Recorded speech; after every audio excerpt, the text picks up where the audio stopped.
Dark Knight Films Reviews. I'm your host, Spease. Today, we are looking at the Texas Chainsaw Massacre, released in 1974. And before I get started with this review, I need to do a huge shout out to John Larroquette for his kick-ass intro to this film. This was John Larroquette prior to his success after Stripes and Night Court, but this intro was one of the greatest intros in movie history. The film which you are about to see is an account of the tragedy which befell a group of 5 youths, in particular Sally Hardesty and her invalid brother Franklin. It is all the more tragic in that they were young, but had they lived very, very long lives, they could not have expected, nor would they have wished to see as much of the mad and macabre as they were to see that day. For them, an idyllic summer afternoon drive became a nightmare. The events of that day were to lead to the discovery of one of the most bizarre crimes in the annals of American history, the Texas Chainsaw Massacre. Texas Chainsaw Massacre was one of the 4 films that predated Halloween in creating the slasher craze. Out of those 4 films, they were Psycho, Peeping Tom, Texas Chainsaw Massacre, and of course, Black Christmas. As I said in my Halloween review, they all predated the slasher craze. If it wasn't for those films, Halloween might not have ever happened. And out of all of those films, even counting Halloween, the 5 initial films that started this craze, without a shadow of a doubt, the most terrifying out of those films is the Texas Chainsaw Massacre. It is the most real, the most gritty, and the most uneasy film ever released. It was shot on a meager independent budget of $100,000 to $150,000.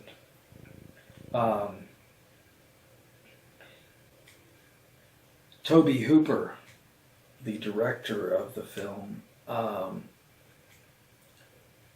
shot it with such style that it felt like a documentary in a way. And it gave it that real feel where you felt like you were really there alongside the poor kids that come across the Sawyer family. Amongst these kids, though, the 2 standouts amongst them were, of course, Marilyn Burns as Sally Hardesty and Paul Partain as Franklin. Now, when I was younger and I watched this movie, Paul Partain's performance as Franklin, I thought it was terrible. I thought he was a bad actor, and I thought he was just god-awful. Almost in a way similar to the way I felt about Nancy Loomis. But the difference between the two was, upon re-watching Halloween later, my interest in Nancy Loomis has never changed.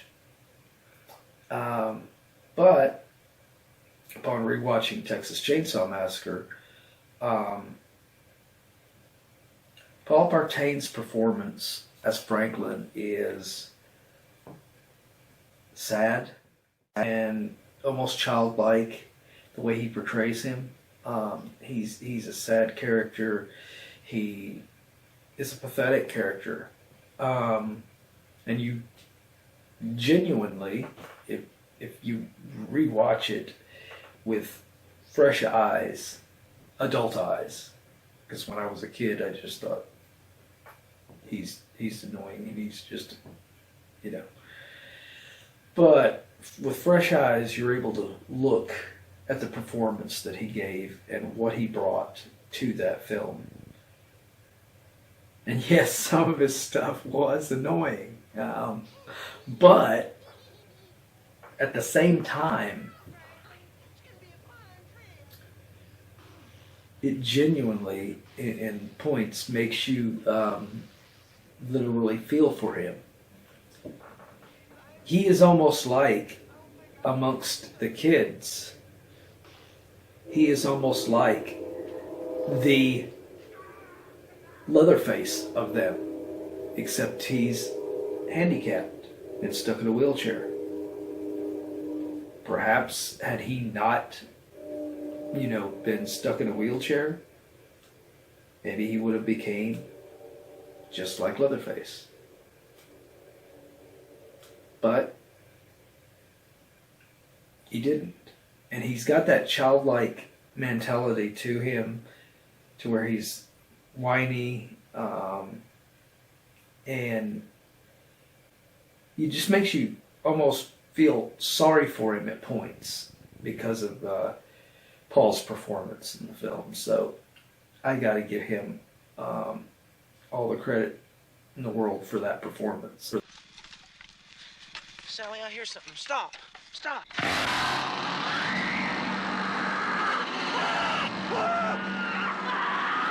Of course, Tobe Hooper was probably directing him to do a lot of that, so you got to give him credit for that too. But the actor, you have to give the credit to when they give a great performance. You know, you're not always, you know, thinking about the director. You know, perhaps, you know, Tobe, you know, did tell him to do all this stuff, but maybe as an actor, he just threw that in there on his own.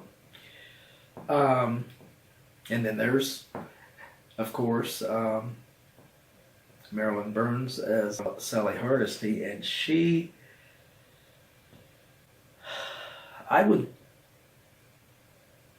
say she was probably the first true final girl, because she's resilient, she's tough, she gets away from Leatherface on numerous occasions, which it is terrifying watching her be chased by this big guy, and you don't think she's going to make it out of there. I mean, Jesus. It is just nerve-wracking tension as she is chased through these woods, cutting herself up, running from him. The rest of the group are not that great.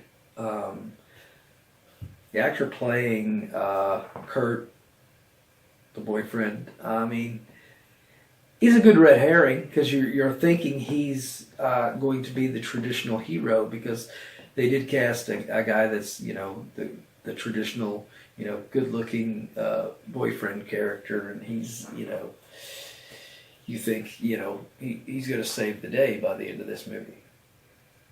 Instead, they throw a Marion Crane Psycho kind of a thing in there, and end up turning him, you know, into the first victim. And that opening kill with Kurt is the big standout moment in the film.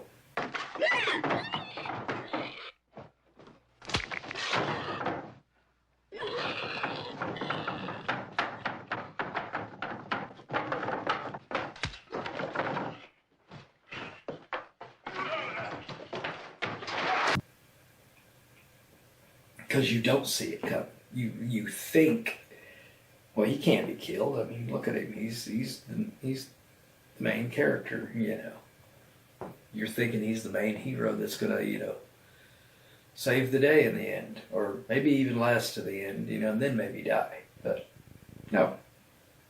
First guy to die.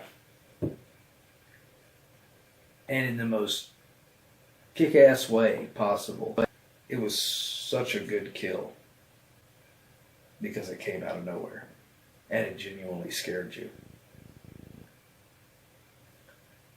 And that made Leatherface.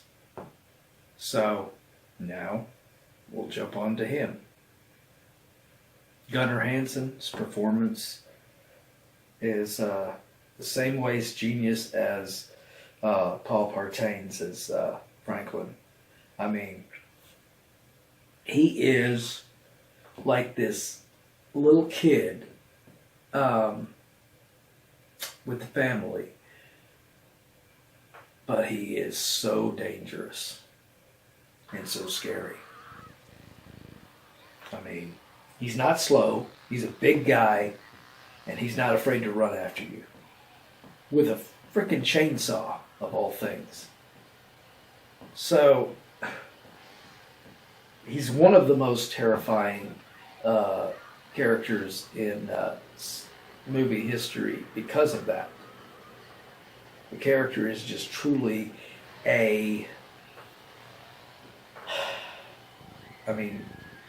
he's almost like the way Nick Castle played Michael Myers as this force of nature. He is this force of just chaos. If Michael Myers is the force that he was, then Leatherface is the force of chaos. And then there's the family. There's Nubbins Sawyer, aka the Hitchhiker, played excellently by Edwin Neal. He plays that character so batshit crazy that when you see him in anything else that he's ever played in, it's hard not to think about, the Hitchhiker and Nubbins,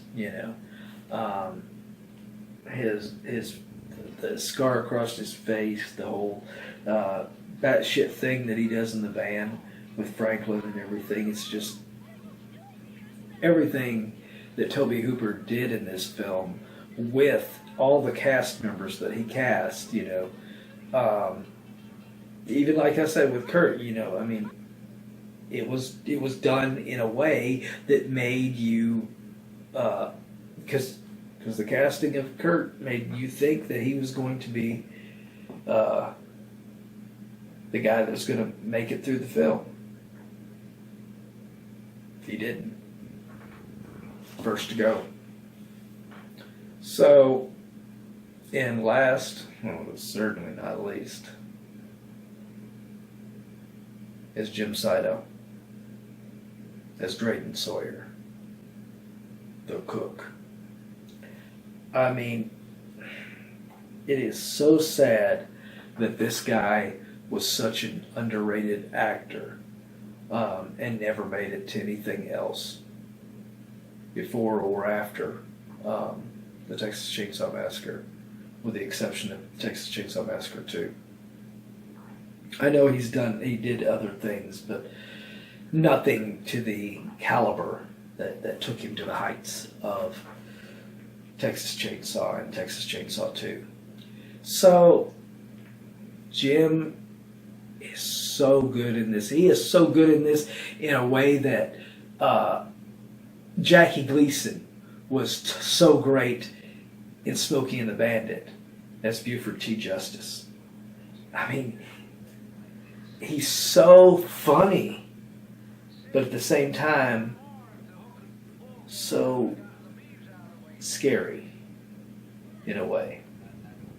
I mean, he's not the most dangerous of the family, or is he? He doesn't like the violence that the rest of his family, unlike, Leatherface and Nubbins, He doesn't like the violence, apparently, but he has no problem, putting Sally in a bag, and poking the hell out of her with a broom handle.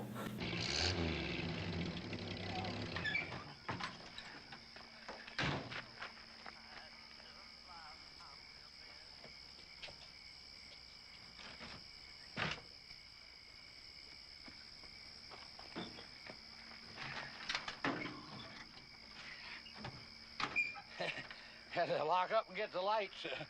Cost electricity is enough to drive a man out of business. I hope you're not too uncomfortable down there.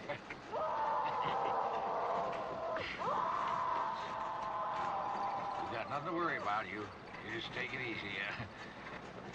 We'll be there soon.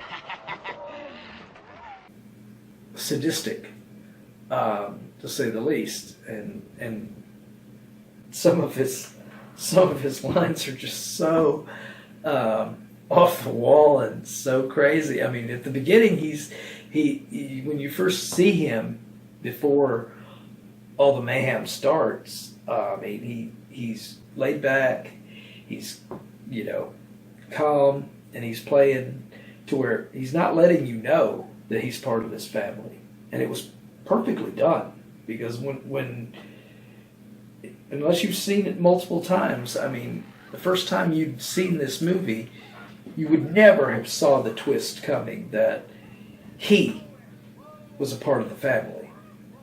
And that's what makes his performance so great in this film. So, I can't say enough about Jim Siedow. I just wish he would have gone on to more stuff. I think he was he's the lost legend of the Texas Chainsaw Massacre that never really gets the credit he deserves. He's my favorite character in this film, even over Leatherface. I love the Drayton character. Half-wit.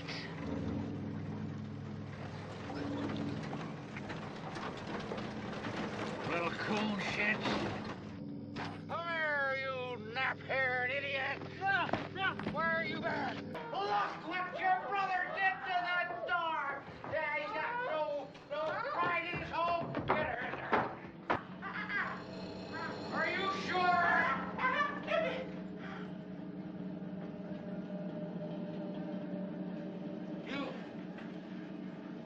You damn fool! You ruined the door! As far as special effects, blood and gore, for all the big attention the film got back in the day, it's not that bloody, Yes, the kill of Kurt, it's violent. They shot it in a way that makes it look so real. But it's not overly gory. The infamous hook, so-called, that everybody thinks that whenever they see him lift her up there and slam her on that hook, that they actually see that hook go into her back, but they don't. It's not explicitly shown, and that's the brilliance of Tobe Hooper directing this movie. He made you see more than you actually saw, and that's what was so brilliant about the film. My rating for the Texas Chainsaw Massacre is a 10 out of 10. It is, without a shadow of a doubt, the perfect. It is the perfect horror film. I can't say anything negative about anything that happens in this film. It is perfect in every way.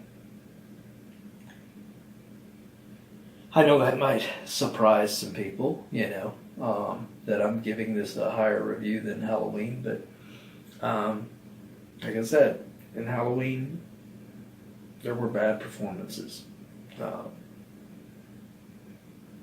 Texas Chainsaw Massacre was just...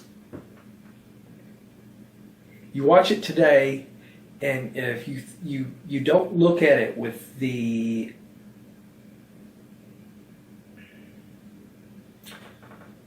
perspective of it was shot in 74 and it is based in that era. It doesn't try to pretend to be something else. It doesn't try to transcend and make it into other eras. It is a film of its time, and it perfectly encapsulates that time in the 70s. There's nothing more I can say about this film. It is a perfect horror film in every way, and that's why I give it a 10. Thank you for watching my second review. There's definitely more to come. If you like this video, please like, share, and subscribe. And I will see you in the next review.